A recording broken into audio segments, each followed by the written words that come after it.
دوستان را درود، امیدوارم که صحتمند و سلامت باشید. بابت یک کمی سروال من به هم ریخته هستم. از را دیگه بسر ناوقت استراحت کردم.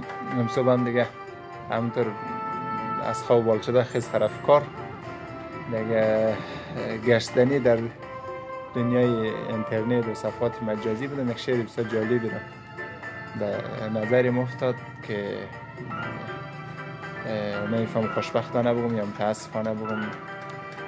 شعر خیلی شعر عالی است و آنچه که مهم پیامت این شعر است که اگر ما به دقت نگاه کنیم و مرور بکنیم و ببینیم که دقیقاً کسی که شعر را سروده هدفش چی بوده، اما در لابلای این شعر، در لابلای کلماتی که به این شعر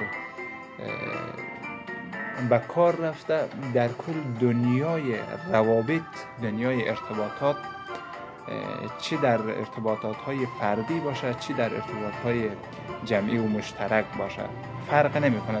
در کل نوعی ارتباط هم به حالت خاص باشه یا بیشتر حالت عاطفی باشه، منتها این شعر میتونه در روابط هم خیلی مؤثر باشه. چرا که به خاطر که ما هر لحظه تمام افکارمان را، تمام احساسمان را، تمام عملکردمان را توسط کلمات بروز میدهیم و این کلمات بی نهایت قدرتمنده که این کلمات میتوان یک انسان را به یک سمت و سویی که مورد نظر باشه سوق بدهد. کلمات میتونه انسان را کاملا نابود کنه. یک کلمه میتونه قلب را بشکنه، یک کلمه میتونه زندگی را نابود کنه، یک کلمه میتونه اعتبار یک فرد را کاملا کاهش بده. یک کلمه میتونه خیلی موضوعات را چکار بکنه، دچار اختلال بکنه و دچار مشکل. پس بنابراین ما زمانی که حرف میزنیم، زمانی که صحبت میکنیم، زمانی که به یک طرف مقابلمان هر فرده که باشد واکنش نشان میدهیم یا عملمان را میخوایم به اون نشان بدهیم توسط کلمات، خیلی باید مواظب باشیم که کلمات بی نهایت قدرت داره و این میتونه که زندگی یک انسان را به مشکل مواجه کنه و توسط همین کلمات شما میتوانید بهترین زندگی را هدیه بدهید.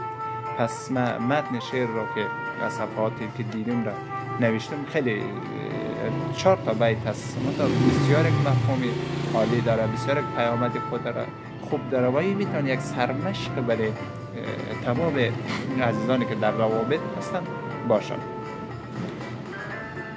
مزن زخم زبان جبران ندارد.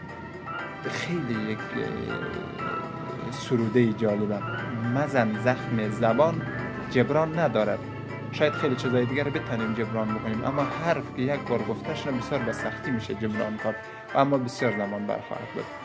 مزن زخم زبان جبران ندارد، ولی چون بشکند درمان ندارد. مکن جانم قضاوت بنده ای را، مکن گریان لب پرخنده ای را. فقط همین 4 تا کلمه ای که در امی شعر سروده شده، شما میتوانید ساعت ها روی ازی صحبت کنید. از این میتونید پیام های بسیار متفاوت را شما چکار کنید، بگیرید و در تمام عرصه ها از او استفاده کنید.